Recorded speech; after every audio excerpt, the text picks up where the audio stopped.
آج ہم ایک ایسے تضاد پر بات کر رہی ہیں جو شاید سب نے محسوس کیا ہے.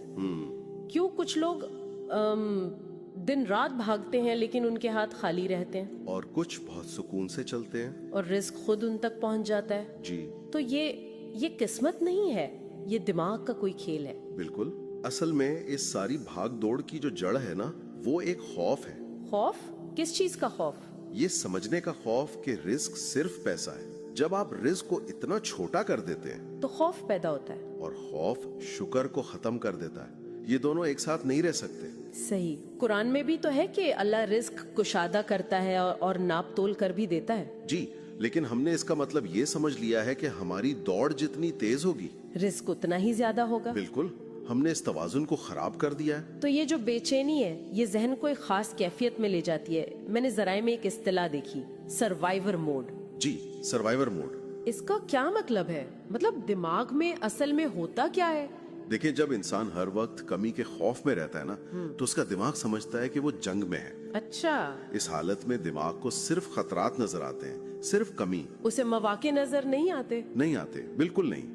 اور شاید پرانے لوگ اسی کو کہتے تھے کہ دل کا ظرف ختم ہو گیا ہے. بہت گہری بات ہے. جب دل میں کمی کا خوف ہو تو وہ رزق کا ظرف نہیں بن سکتا. جی. لیکن ایک خیال یہ بھی تو ہے کہ بغیر سخت محنت کے کچھ نہیں ملتا. لوگ پرندوں کی مثال کو آج کے دور میں مسترد کر دیتے ہیں، میں سمجھتا ہوں. جی، وہ کہتے ہیں کہ ہماری زندگیاں بہت پیچیدہ ہیں. دیکھیں، نبی صلی اللہ علیہ وسلم کی جو مثال ہے پرندوں کی، کہ وہ صبح خالی پیٹ نکلتے ہیں اور شام کو بھرے پیٹ لوٹتے ہیں. اس میں پیغام محنت نہ کرنے کا نہیں ہے.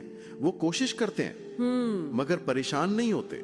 وہ کل کے خوف میں نہیں جیتے. تو مسئلہ محنت میں نہیں، مسئلہ اس ذہنی اذیت میں ہے جس کے ساتھ محنت کی جاتی ہے. انسان رزق کو خدا سے کاٹ کر صرف اپنی عقل سے جوڑ دیتا ہے، اسی لیے تھک جاتا ہے. تو پھر رزق کے اصل معنی کیا ہیں اگر یہ صرف پیسہ نہیں ہے؟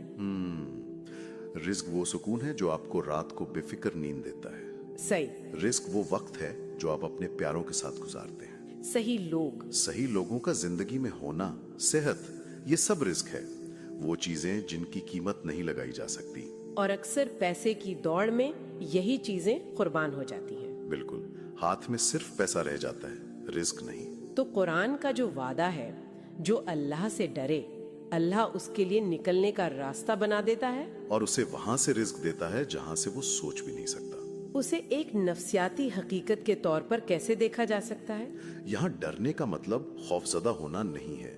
اس کا مطلب ہے ایک شعور کے ساتھ جینا. اچھا. جب انسان اس شعور کو مان لیتا ہے تو وہ اپنے بنائے ہوئے سروائیول موڈ سے باہر آ جاتا ہے. خوف کی قید سے آزاد ہو جاتا ہے. جی.